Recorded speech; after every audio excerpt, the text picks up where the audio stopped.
సమాధానం సువార్తను చిత్రమంచని దయచేయండి. మీ సేవ చేయడానికి మీ కృపామని ప్రార్థిస్తున్నాం.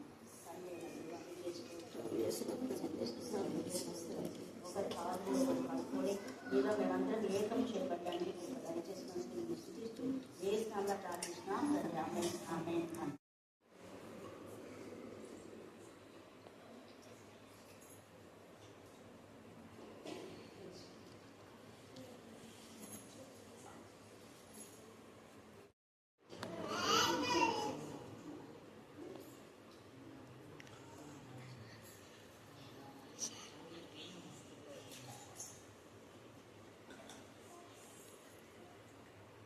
నామపేట పాదములు దేవ నా ప్రభ సమాధాన హృదయ మా ప్రభ అతని సమాధాన సువార్తలు సిద్ధ మనసునే చూడు. దయచేసి కుటుంబంలో దుష్ట శక్తి అంతా కూడా లైవ్ ఉందాక దేవ నీకే మహిమ గలగా ప్రభావం చెల్లుగాక. పరిశుద్ధులకు దేవ అక్కడ మీరు ఆశీర్వించండి. ఆత్మతో శక్తితో మీరు నింపండి. బలమైన సాక్షిగా సాధనంగా ఈ వయసులో కూడా మీ సేవల బిడ్డ వాడబడుతున్నందుకు మేము స్తుతిస్తూ ఏ శ్రమను ప్రార్థిస్తున్నాం తండ్రి. ఆమేన్ ఆమేన్ ఆమేన్. ఎంతెంత గొప్పదో ఆ ప్రాణ త్యాగము, ఎంత గొప్పదో తన త్యాగము, ఎంతెంత గొప్పదో ఆ ప్రాణ త్యాగము. కనులతో కానలేను ఆ ఘోర మరణము, కళ్ళను తెరువంగ చేయ మనకై బలిదానం, మనకై బలిదానం. తన దేహం చీల్చుతున్న వారి కోసమే తెలియక చేసిరి తండ్రి క్షమించమనేనే. తన దేహం చీల్చుతున్న వారి కోసమే తెలియక చేసిరి తండ్రి క్షమించమనేనే. ఎంత గొప్పదో తన ప్రార్థన, ఎంతెంత గొప్పదో ఆ క్షమా ప్రార్థన, ఎంత గొప్పదో తన ప్రార్థన, ఎంతెంత గొప్పదో ఆ క్షమా ప్రార్థన. కన్నులతో కానలేను ఆ ఘోర మరణం, కళ్ళను తెరువంగ చేయ మనకై బలిదానం, మనకై బలిదానం. తన పాపం ఒప్పుకున్న పాపి తోడనే పరదేశుకు వచ్చెదనని అభయమునే ఇచ్చెనే. తన పాపం ఒప్పుకున్న పాపి తోడనే పరదేశుకు వచ్చెదనని అభయమునే ఇచ్చెనే. ఎంత గొప్పదో తన రక్షణ, ఎంతెంత గొప్పదో ఆ పాపి రక్షణ, ఎంత గొప్పదో తన రక్షణ, ఎంతెంత గొప్పదో ఆ పాపి రక్షణ. కనులతో కానలేను ఆ ఘోర మరణం, కళ్ళను తెరువంగ చేయ మనకై బలిదానం, మనకై బలిదానం. ఒంటరైన కన్న తల్లి మరియను చూచి శిష్యునికి అప్పగించి బాధ్యతనే తీర్చనే. ఒంటరైన కన్న తల్లి మరియను చూచి శిష్యునికి అప్పగించి బాధ్యతనే తీర్చనే. ఎంత గొప్పదో తన బాధ్యత, ఎంతెంత గొప్పదో ఆ సుతుని బాధ్యత, ఎంత గొప్పదో తన బాధ్యత, ఎంతెంత గొప్పదో ఆ సుతుని బాధ్యత. కనులతో కానలేను ఆ ఘోర మరణం, కళ్ళను తెరువంగ చేయ మనకై బలిదానం, మనకై బలిదానం. కన్న తండ్రి చేయి విడువని ప్రేమ పుత్రుడే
బలిదానం, మనకై బలిదానం. అప్పగించే తన దేహం మన కోసమే, ఆత్మను తండ్రికిచ్చి ప్రాణమునే విడిచెనే. అప్పగించే తన దేహం తన కోసమే, ఆత్మను తండ్రికిచ్చి ప్రాణమునే విడిచెనే. ఎంత గొప్పదో తన అర్పణ, ఎంతెంత గొప్పదో సమర్పణ.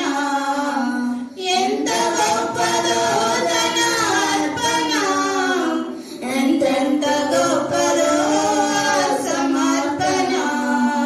కన్నులతో కానలేను ఆఘోర మరణము, కన్నులను తెరువంగజేయ మనకై బలిదానం, మనకై బలిదానం. ఎంత గొప్పదో తన త్యాగము, ఎంతెంత గొప్పదో ప్రాణ త్యాగము. కన్నులతో కానలేను. అంటాం. శుభము అని ఎందుకు అంటున్నాం? తర్వాత అన్నీ అయిపోయినాక మనం మాట్లాడుకుందాం. శుక్రవారం గురించి ఎందుకు అన్నారు, ఏంటి అనేది కూడా ధ్యానం చేసుకుందాం, ప్రార్థన చేసుకుందాం. ప్రేమగల ప్రభా, మీకు వందనాలు స్తుతులు స్తోత్రం చెల్లించుకుంటున్నాం. ప్రత్యేక రీతిలో బెంగళూరు నుంచి దేవారుజును మన హెప్సీ యొక్క కుమార్తె జాబ్లను నడిపించినందుకు ఎంత స్తుతించాం కూడా తక్కువే. ఈ సమయం మందు మొదటి మాట రెండో మాట కూడా మేము చదువుకున్నాం. దేవా, మొదటి మాట మా తండ్రి చెప్పిన వెంటనే రెండో మాట చెప్పేవారు సిద్ధపాటుగా ఉండటానికి వారికి ఆత్మ ప్రేరేపణ మీరు దయచేయండి. మనుష్యాత్మ అపవిత్రాత్మ ఇస్తాన్ని గద్దించి పాత్రలుగా బంధించమని ప్రార్థిస్తున్నాం. దాని ప్రభావంతో మీరు అనేక ఆటపోట్ల మధ్య దేవుడిగా కాపాడినారు. ముఖ్యంగా మేరకు మరణం నుంచి జీవులోకి నడిపించిన తండ్రి ప్రభా స్తోత్రం. వారి కర్మ నుంచి సర్వచను దేవా నా ప్రభా అరుణాను మన్మని కూడా మీరు తీసుకుని వచ్చారు. అందుకు మేము స్తుతిస్తున్నాం. దేవా, ఈ 2020 ఎంతో ప్రత్యేకమైన సంవత్సరం ప్రభా. నా తండ్రి దేవా, బిడ్డలు కొత్తగా నా ప్రభా అతను ఇక్కడ మొదటిగా కరుణాపీఠంలో వారు చెప్పే ఈ మాటలు ఎంతో విలువైన ప్రభా. ప్రతి మాట విలువైన మాట దేవా. శిలువ శక్తిని ప్రతి బిడ్డ పొందుకోవడానికి మీకు కృప దయచేయండి. శిలువ ప్రభావంతో మీరు నింపండి ప్రభా స్తోత్రం. దేవా నా తండ్రి రక్షింపబడే మాకు నీ శక్తి ప్రభా నా తండ్రి నూతన బలాన్ని నూతన శక్తిని ప్రతి బిడ్డకి మీరు దయచేయడానికి ప్రార్థిస్తున్నాం. దమ్మ దగ్గర దేవా రావాల్సిన వారు ఇంటానికి రావడానికి మీకు కృప దయచేయండి. దేవా నా తండ్రి దేవుని యొక్క పనిని అశ్రద్ధగా చేయబడి శాపగ్రస్తులను మీరు శ్రమిస్తున్నారు. మేము శాపానికి గురి కాకుండా దేవుని భయం కలుగుతుంది, దేవుని భయం కలుగుతుంది, దేవుని భయం కలుగుతామని ప్రార్థిస్తున్నాం. ఎప్పుడు మేము నీ సన్నిధి చూడాలా అని ఆశతో తపనతో రావడానికి మీకు దేవా. వేరే ప్రాంతం నుంచే వచ్చి నా ప్రభా ఇక్కడ నుంచి రాకపోతే నా తండ్రి దేవా ఎంత నా ప్రభా నా తండ్రి మీరు ఎంతగా బాధపడతారు ఎస్టగా. దేవా నా తండ్రి జ్ఞానం కలుగుచ్చమని ప్రార్థిస్తున్నాం. నిర్లక్ష్యం ఏ స్నానంగా లయపరచమని ప్రార్థిస్తున్నాం. వాక్యములు వాక్శక్తిగా మార్చే మంచి వెప్పనగా మీరు వాడుకోబోతున్నందుకు మేము స్తుతిస్తూ బొమ్మను ఆత్మను మీ చెంతగా సమర్పిస్తున్న దేశాన్ని ప్రార్థిస్తున్నాం తండ్రి. ఆమేన్, ఆమేన్, ఆమేన్. ఆశీర్వాదపడ్డామో మనకు తెలియదు. సంఘంలో ఉన్నందుకు, దేవుని సంఘంలో ఉన్నందుకు, దేవుడు నాకు అవకాశం ఇచ్చినందుకు ఫస్ట్ ఆఫ్ ఆల్ నేను అర్హుని కాదు, నాకు ఇచ్చినాడు. దానికి దేవునికి వందనాలు. దాని తర్వాత పాస్టర్ గారికి వందనాలు, సంఘంకి వందనాలు. సో ఈరోజు మనము మొదటి మాట సిల్వ పైన ఏం మాట్లాడాడో మన యేసు ప్రభు దాని మీద కొంచెం ధ్యానిస్తాము. నా అనుభవం ఏముందో ఈ వాక్యంతో దేవుడు నాతో ఏం మాట్లాడినా కొంచెం పంచుకుందాం అనుకుంటున్నాను మీతోటి. దేవుడికి వందనాలు. సో లూకా సువార్త 23వ అధ్యాయం 34వ వచనం మనం ఏం చూస్తూ ఉంటామంటే, దేవుడు జీసస్ ఫస్ట్ మాట శిల్వ మీద ఎక్కినాక మనం ఏం చూస్తూ ఉంటామంటే తన విషయం ఆలోచించడం లేదు. అక్కడ కూడా ఎప్పుడు తన విషయం ఆలోచించలేదు వచ్చినప్పుడు. సో తను ఆలోచించేది ఎప్పుడు తన ఆలోచన శిల్వ మీద అంత నొప్పితో, అంత భారము, అంత గ్రీఫ్, అంత బాధతో వెళ్ళినా కానీ మనం ఏం చూస్తూ ఉన్నామంటే తను ఎప్పటికీ ఆలోచించేది మన విషయమే. సో ఈ వాక్యం ద్వారా నేను గమనించింది ఒక 3 విషయాలండి. సో అవి నేను పంచుకుందాం అనుకుంటున్నాను. 3 అంశాలు ఉన్నాయి దీనికి. సో ఫస్ట్ వచ్చేసి, ఇది దేవుడే ఇనిషియేట్ చేశాడు, మనం చేయలేదు కదా, మనం ఆలోచించలేదు. ఇది దేవుడే ఆలోచించాడు, దేవుడే పంపించాడు తన కుమారుని మన కోసం సిలువెక్కాలని చెప్పేసి. మనం ఏం ఆలోచించలేదు, మనం ఆలోచించే ముందే, ఈ సృష్టి కంటే ముందే డిసైడ్ చేసి పెట్టాడు దేవుడు ఇది కావాల్సింది అని చెప్పేసి. ఎందుకు అంటే తన ప్రేమ వల్ల. మనము జాన్ 15:16 యోహాను సువార్త 15వ అధ్యాయం 13వ వచనం, 13. తన స్నేహితుల కొరకు తన ప్రాణం పెట్టువాని కంటే ఎక్కువైన ప్రేమ గలవాడెవడూ లేడు.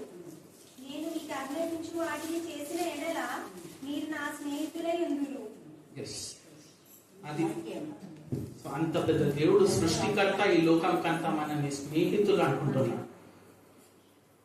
అది మనం ఎంత గొప్ప ఆశీర్వాదము మనము ఆలోచించలేము. నశించిపోయే మనము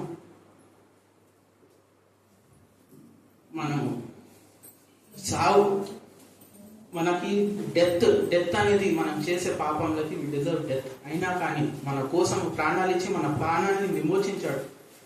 సో అందుకొరకు ఫస్ట్ థింగ్ ఇస్ దేవుని ప్రేమ దీంట్లో వచ్చేది.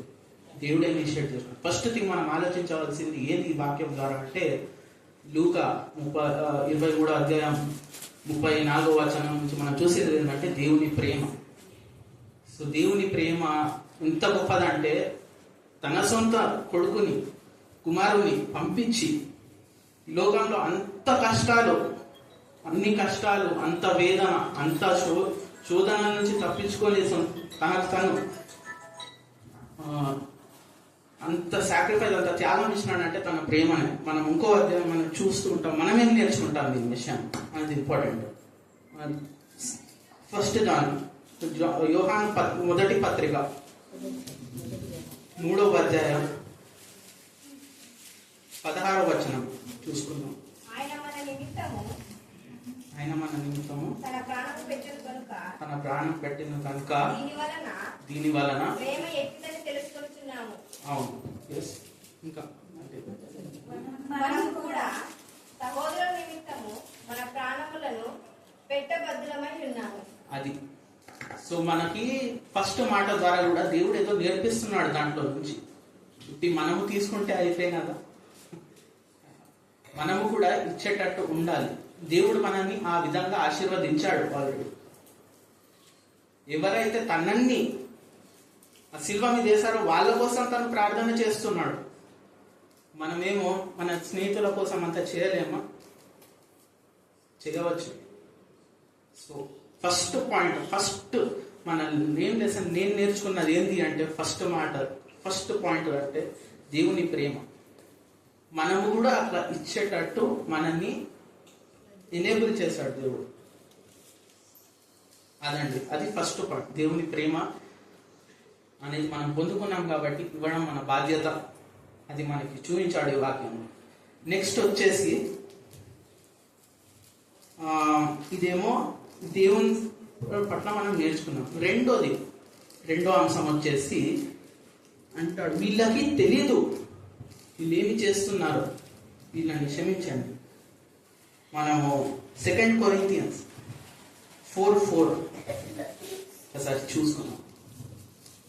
దేవుని ప్రేమతో ఉన్న క్రీస్తు మహిమను కనుబరుచు సువార్త ప్రకాశము వారికి ప్రకాశింపకుండా నిమిత్తము ఈ యుగ సంబంధమైన దేవత అవిశ్వాసులైన వారి మనోనేత్రములకు గుడ్డితనమును కలుగజేశారు. సో ఇక్కడ ఏం చూస్తూ ఉంటామంటే, మనము ఒక సెట్ ఆఫ్ ప్రజలు, వీళ్ళకి తెలియదేమి, సువార్త తెలియదు, అయినా కానీ వీళ్ళ కళ్ళు కప్పేయబడి ఉన్నాయి. అదే అంటాడు దేవుడు అక్కడ శిల్వ పైన. వీళ్ళు ఏం చేస్తున్నారో వీళ్ళకి తెలియదు, వీళ్ళ కళ్ళు కప్పివేయి ఉన్నాయి. కాబట్టి వీళ్ళని క్షమించండి. అది తెలియని వాళ్ళకి ఏం చేశారు వాళ్ళు, వీళ్ళు ఏం చేస్తున్నారో వీళ్ళకి తెలియదు అంటున్నారు. ఫస్ట్ థింగ్ వాళ్ళు ఏం చేశారంటే తిరుగుబాటు, ధృవీకరించారు వాళ్ళు. ఎందుకంటే వాళ్ళకి తెలీదు దాని పవర్. ఇప్పటిదాకా చిన్న తల్లి చెప్పారు కదా, మెసేజ్ ఆఫ్ క్రాస్ అది పవర్ ఆఫ్ లైఫ్. ఎవరైతే అంగీకరిస్తారో, అంగీకరించని వాళ్ళకి మెసేజ్ ఆఫ్ అది పెరిషింగ్ సోల్స్, వెర్రితనం, ఫూలిష్నెస్. నశించుచున్న వారికి దేవుని శిలువ వెర్రితనమైనది, రక్షింపబడిన వారికి అది దేవుని శక్తి. సో మనం చూసి ఉన్నాం ఏంటంటే వాళ్ళ కను కప్పియబడ్డాయి, అందుకొకే వాళ్ళు అంగీకరించారు ఆ మాట. అందుకొకే దేవుడు ప్రార్థన చేస్తున్నాడు ఏంటంటే వాళ్ళకి తెలియదు కాబట్టి క్షమించండి అని ప్రార్థన చేస్తున్నాడు అక్కడ. సో అలాంటి వాళ్ళు ఉన్నారు. కానీ మనం మూడోది ఏం అబ్జర్వ్ చేస్తామంటే తెలిసి ఉన్న వాళ్ళు కూడా ఉంటారు. మరి వాళ్ళ సంగతి ఏంటి? ఇంకో వాక్యం చూసుకుందాం మనము. హీబ్రూస్ 4th verse నుంచి 6th verse దాకా చదువు. హీబ్రూస్ 6th chapter 6వ అధ్యాయం 4వ వచనం నుంచి 6వ వచనం. ఒకసారి పెళ్లింపబడి పరలోక సంబంధమైన వరములు రుచి పరిశుద్ధాత్మలో పాలువారి దేవ దివ్యవాక్యమును రాబో యుగ సంబంధమైన శక్తుల ప్రభావమును అనుభవించిన తరువాత తప్పిపోయిన వారు తమ విషయములో దేవుని కుమారి మరలా సిల్వ వేయచ్చు బాహాటముగా ఆయనను అవమానపరుచుతున్నారు కనుక మారు మనసు పొందినట్లు అట్టి వారిని మరలా నూతనపరచుట అసాధ్యము. ఎంత పెద్ద వార్నింగ్ అండి ఇది. మనం చూస్తూ ఉన్నాం కదా, లైక్ అదేమో తెలియని విషయం మాట్లాడాడు దేవుడు, వాళ్ళని క్షమించుము అని చెప్పేసి. ఇక్కడేమంటున్నారు, తెలిసిన వాళ్ళై అనుభవించి దేవుని ప్రేమ, దేవుని కార్యాలు అనుభవించినాక కూడా మళ్ళా వెనుకకి వెళ్ళి పడిపోయి వాళ్ళని రిటర్న్ తెచ్చుకోవడం చాలా చాలా కష్టం అంటున్నాడు దేవుడు అక్కడ మనం చూస్తుంటాం. ఇంకేమంటున్నాడు, అలాంటి వాళ్ళు మళ్ళీ మళ్ళీ మళ్ళీ దేవుణ్ణి సిల్వకేస్తున్నారు. ఇప్పుడు దేవుడు అంటున్నాడు వాళ్ళు తెలియని వాళ్ళ విషయం అంటున్నాడు అక్కడ, వాళ్ళని క్షమించండి, వాళ్ళకి తెలీదు వాళ్ళు ఏం చేస్తున్నారు అని చెప్పేసి. కానీ ఇక్కడ మనం చూస్తున్నాం ఏంటి అంటే తెలిసిన వాళ్ళు వెనుక పడిపోతే ఎంత పెద్ద కష్టంలో పడుతున్నారో మనం చూస్తూ ఉన్నాం ఇక్కడ.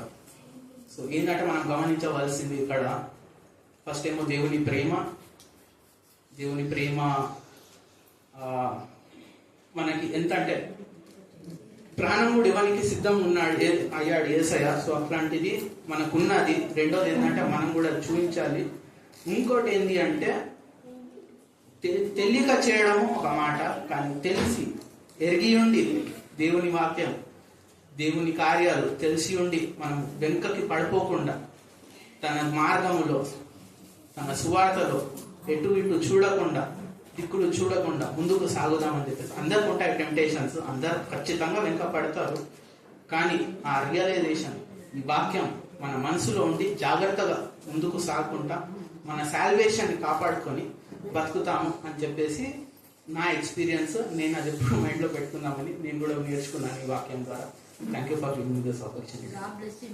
ఇంకా ఉండే టైం చెప్పొచ్చు, కానీ చాలా చక్కగా వచ్చినాడు. అయినా మనతో ఈ కరుణాపీఠంలో మొదటి మాట పంచుకోవడం చాలా చాలా శ్రేష్టం. క్షమాగుణం మనం కూడా కలిగి ఉండాలి. అయితే ఇక్కడ ఒక కాన్సెప్ట్, ఇవ్వచ్చుడు క్షమించండి అంటుంటారు. బాబు కరెక్ట్గా తీసుకున్నాడు. తెలిసి తప్పు చేస్తే క్షమాపణ లేదు, ఇది మైండ్లో పెట్టుకోండి.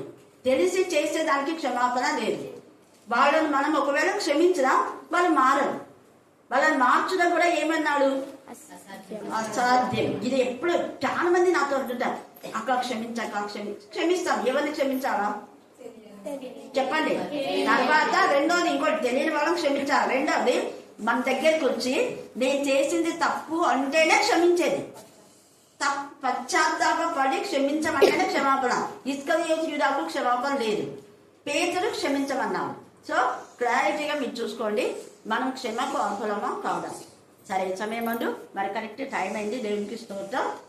ఇంకా 2 నిమిషాలు చెప్పినా కూడా నో ప్రాబ్లం. అయితే మంచిగా చెప్పిండు. మొదటిసారిగా తెలుగులో మనతో చెప్పడం చాలా సంతోషంగా ఉంది నాకైతే. ఈ సమయంలో రెండో మాట, అరుణ ఇంకా రాలేదేమో అనుకున్నా లలిత. రెండో మాట చదువుతారు ఈ సమయం నందు. లూకా 23:39 నుంచి 43 వరకు చదువుకుందాం. వేలాడ వేయబడిన ఆ నేరస్తులలో ఒకడు ఆయనను దూషించుచు, నీవు క్రీస్తువు గదా, నీవు రక్షించుకొనుము, మమ్మును కూడా రక్షించుమని చెప్పెను. అయితే రెండవ వాడు వారిని గద్దించి, నీవు అదే శిక్ష విధిలో ఉన్నావు గనుక దేవునికి భయపడవా? మనకైతే ఇది న్యాయమే. మనము చేసిన వాటికి తగిన ఫలము పొందుచున్నాము గాని ఈయన ఏ తప్పిదమును చేయలేదని చెప్పి ఆయనను చూచి, యేసు, నీవు నీ రాజ్యంలోనికి వచ్చినప్పుడు నన్ను జ్ఞాపకం చేసుకొనమనెను.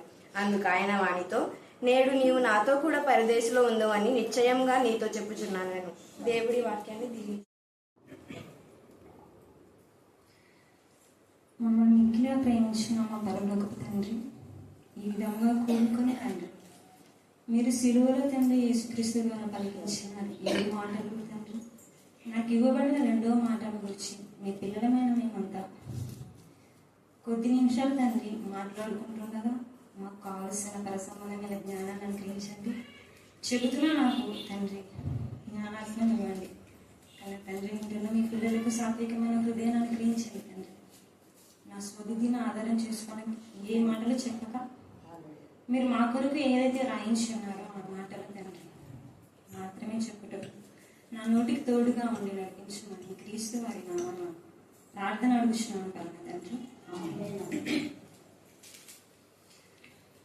అందుకు ఆయన వానితో, నేడు నీవు నాతో కూడా పరదేశంలో ఉందని నిశ్చయముగా నీతో చెప్పుచున్నాను.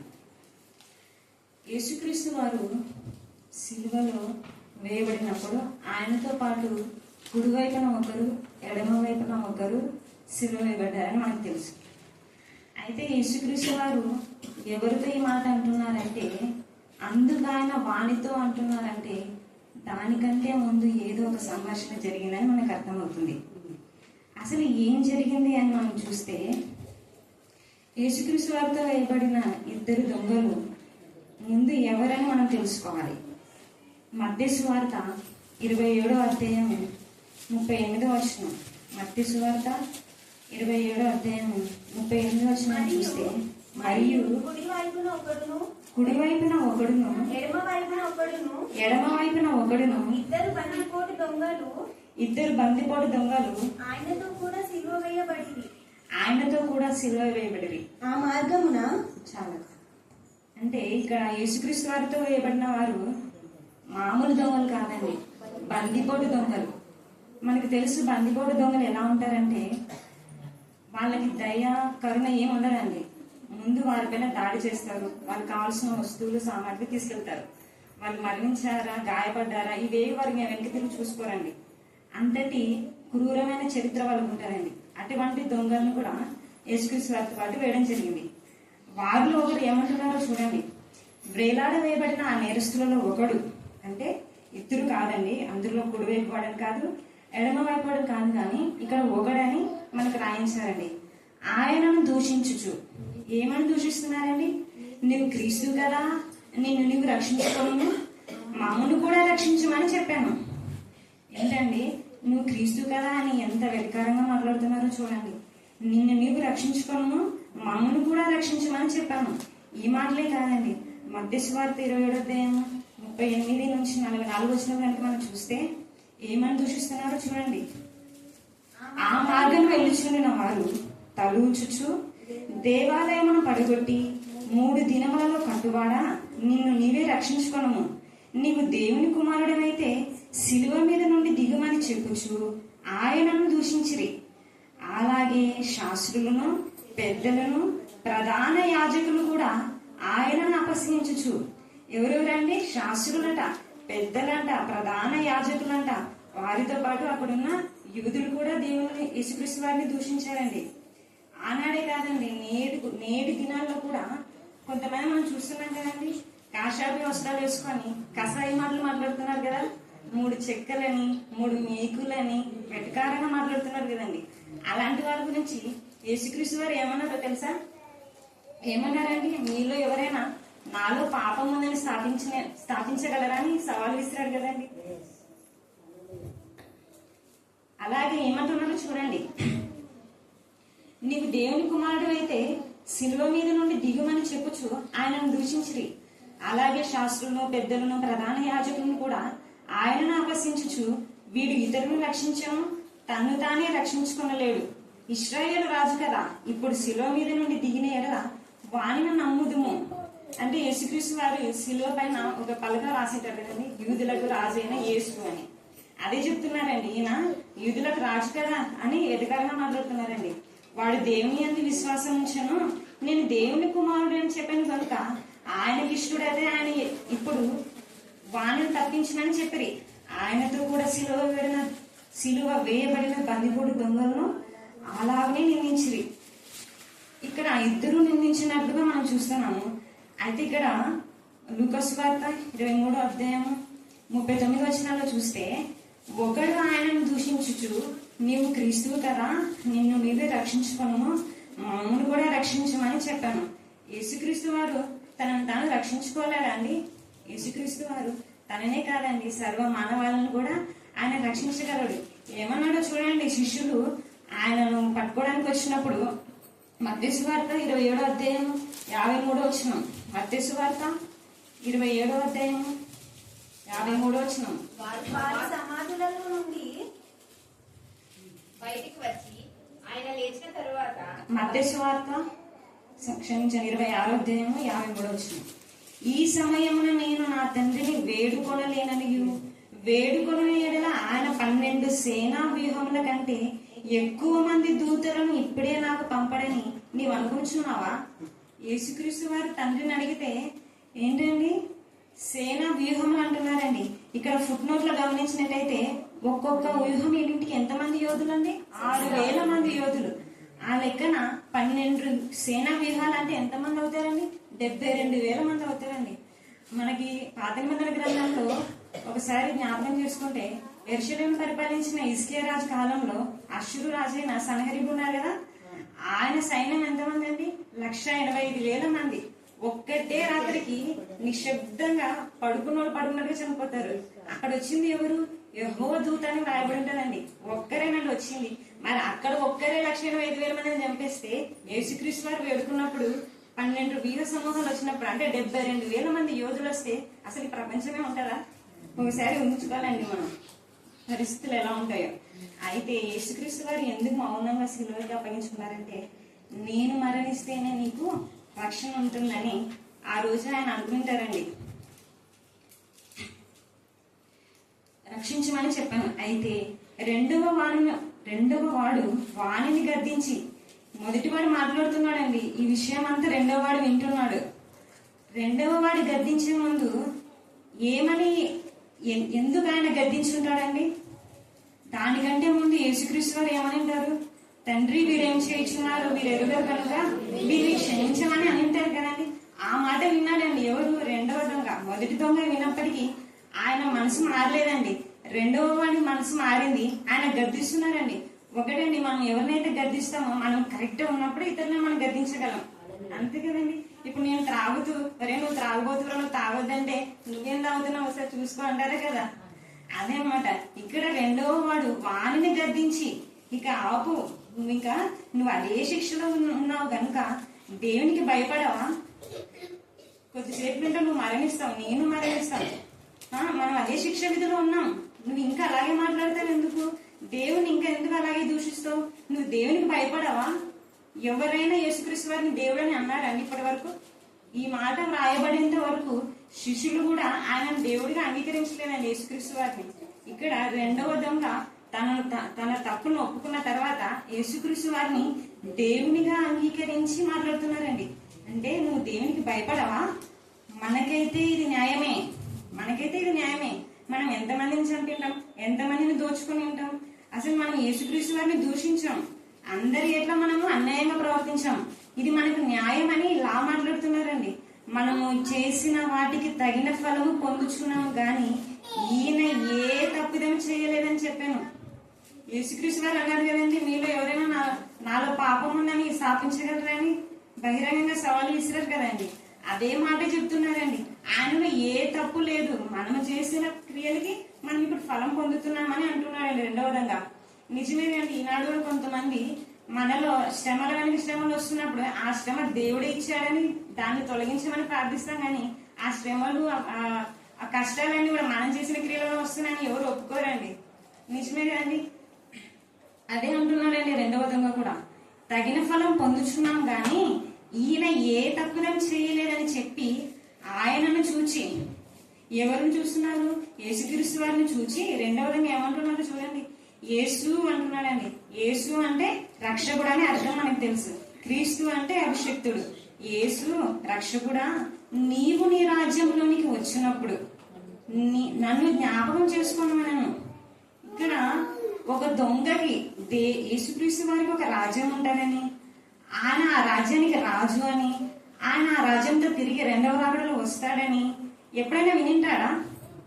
యేసుక్రీస్తు వారి బోధైనా వినింటాడా ఆయన? కానీ ఎంత లోతుగా, ఎంత వివేకంతో, ఎంత దీర్ఘ దృష్టితో చూడండి. ముందుగానే ఏం మాట్లాడుతున్నాడు? నీవు నీ రాజ్యంలోనికి వచ్చినప్పుడు నన్ను జ్ఞాపకం చేసుకున్నాను. అందుకు ఆయన వానితో, యేసుక్రీస్తు వారు ఎందుకు ఆయనను పరదేశికి తీసుకెళ్తానంటున్నాడంటే ఆయన సిలువలో మారు మనసు పొందాడండి. తన తప్పును తను తెలుసుకున్నాడు. యేసుక్రీస్తు వారిని దేవునిగా అంగీకరించాడు. అంగీకరించిన తర్వాత ఎదుటివాడు చేసిన తప్పుని ఆయన గద్దించాడు. అంటే అక్కడ ఆయన సువార్త ప్రకటించాడు. సువార్త ప్రకటించిన తర్వాత యేసుక్రీస్తు వారికి ఒక రాజ్యం ఉందని, ఆ రాజ్యానికి ఆయనే రాజు అని, ఆయన తిరిగి మరలా ఆ రాజ్యముతో రెండవ రాకడలో వస్తాడని ఆయన విశ్వసించారండి. అందుకనే వానితో యేసుక్రీస్తు వారు ఏమంటున్నారో చూడండి. నేడు నీవు నాతో కూడా పరదేశంలో ఉందని నిక్షేమంగా నీతో చెప్పుచున్నాను. ఇది రెండవ దొంగకు దక్కిన బహుమానం అండి. అంత ఈజీగా ఈయన బహుమానం దొరకలేదు.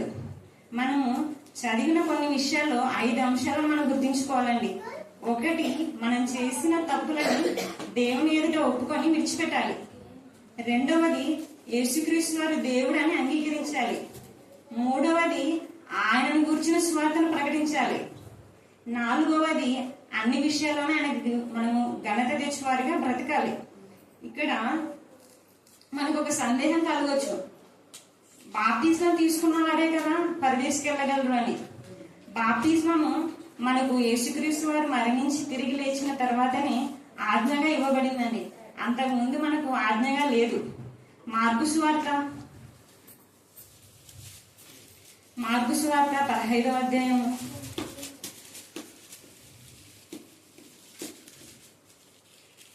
మార్కు సువార్త 16వ అధ్యాయం 15-16 వచనాలు చూస్తే, మీరు సర్వలోకమునకు వెళ్ళి సర్వ సృష్టికి సువార్త ప్రకటించిది, నమ్మి బాప్తిస్మం పొందినవాడు రక్షింపబడును, నమ్మని వానికి శిక్ష విధింపబడును. ఈ విషయాల కంటే ముందు యేసుక్రీస్తు వారు మరణించి తిరిగి లేచిన తర్వాత ఆ శిష్యులతో కలిసి భోజనం కూర్చున్నప్పుడు ఈ విషయాలు చెప్పారండి. అంటే ఇక మీదట మీరు యేసుక్రీస్తు వారు నమ్మి బాప్తిస్మం పొందితేనే పరదేశు. మరి అప్పుడు రెండవ దొంగకి ఎలా పరదేశం లభించిందంటే అప్పటికి అది ఆజ్ఞగా లేదండి. ఆయన తన పాపాలను ఒప్పుకున్నాడు. మనుష్య కుమారుడికి పాపాలను క్షమించే అధికారం ఉందని యేసుక్రీస్తు వారు అన్నారు కదా. అక్కడ రెండవ దొంగ ఒప్పుకున్న పాపాలను యేసుక్రీస్తు వారు క్షమించేశారు. అందుకనే ఆయన పరదేశులో నిక్షయం నువ్వు నాతో కూడా ఉంటావని సెలవిచ్చారండి. ఈ రోజు మనం నేర్చుకోవాల్సిన దేవుని మాటలు ఏంటంటే, ఈ రోజే మనకి చివరి దినం కావచ్చు కాబట్టి మనము ఒకవేళ మనకి అవకాశాలు వస్తాయని అనుకోకూడదండి. ఈ క్షణమే మనకి మంచి అవకాశంగా భావించాలి. మొదటి దొంగలా ఎప్పుడు కూడా మనం ఏ తప్పు చేయలేదన్నట్టుగా ఇతరుల మీద మనం నిందలు వేయకూడదండి. రెండవ దొంగలాగా మన తప్పులని క్షమించమని దేవుని ఎదుట ఒప్పుకొని విడిచిపెట్టాలండి. అప్పుడే ఆయన అనుగ్రహించే రాజ్యానికి మనం అర్హులం కాగలమని ఈ చిన్న వాక్యం ద్వారా మిమ్మల్ని హెచ్చరిస్తూ నన్ను నేను హెచ్చరించుకుంటూ నా సమయాన్ని ముగిస్తున్నానండి.